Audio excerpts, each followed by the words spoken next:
నమస్కారం అండి. అంతర్యామిలో ఈరోజు అంశం 7 ప్రశ్నలు మనకు అందించిన వారు మాడుగుల రామకృష్ణ గారు. వినిపిస్తున్నది మీ విజయభాస్కర్. శాస్త్రాలు, పురాణాలు, ధర్మాలు, మతాలు మనకు బోధించేది పరహితాన్ని చేకూర్చమనే. భగవంతుడు మనిషికి ప్రసాదించిన దయ, జాలి, కరుణ, ప్రేమలు అనే వరాలను సద్వినియోగపరచుకోవాలి. జీవితం సుఖంగా, ఆదర్శంగా సాగడానికి ఉత్తమ పురుషుల చరిత్రను అధ్యయనం చేయాలి. పురుషోత్తముడు శ్రీరాముడి వ్యక్తిత్వము, నడవడిక, గుణప్రభావ విశేషాలు సర్వజనాముదంగా ఆవిష్కరించేందుకు ఎందరో కవులు గ్రంథరూపంలో రామాయణ మహాకావ్యాన్ని మనకు ప్రసాదించారు.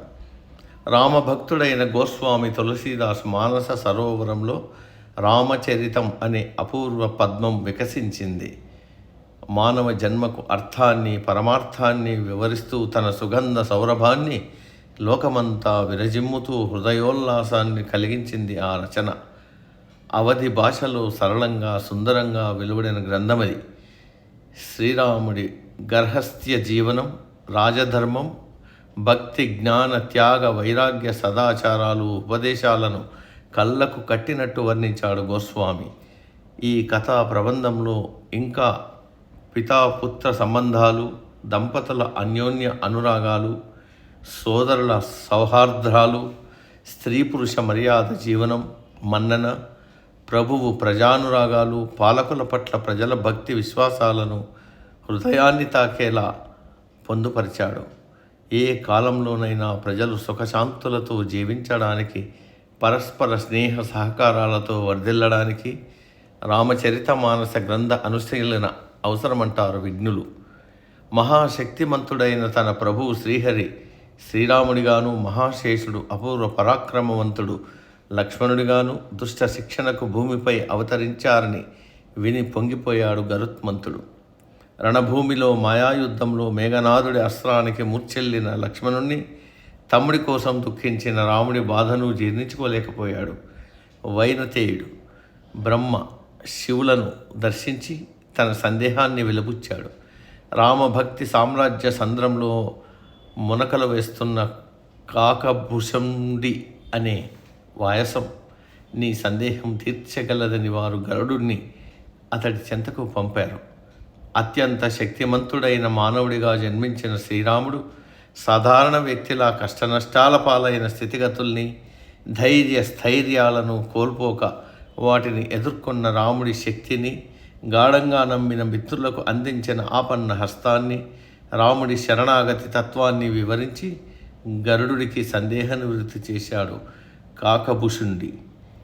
గరుడి 7 ప్రశ్నలకు విఘ్నతతో సమాధానాలు అందిస్తాడు.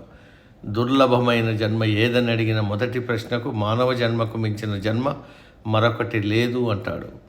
పరోపకారం వల్ల భక్తి, జ్ఞాన, వైరాగ్యాలు సిద్ధిస్తాయని, వినియోగించుకోలేని జన్మ వ్యర్థమని వివరిస్తాడు.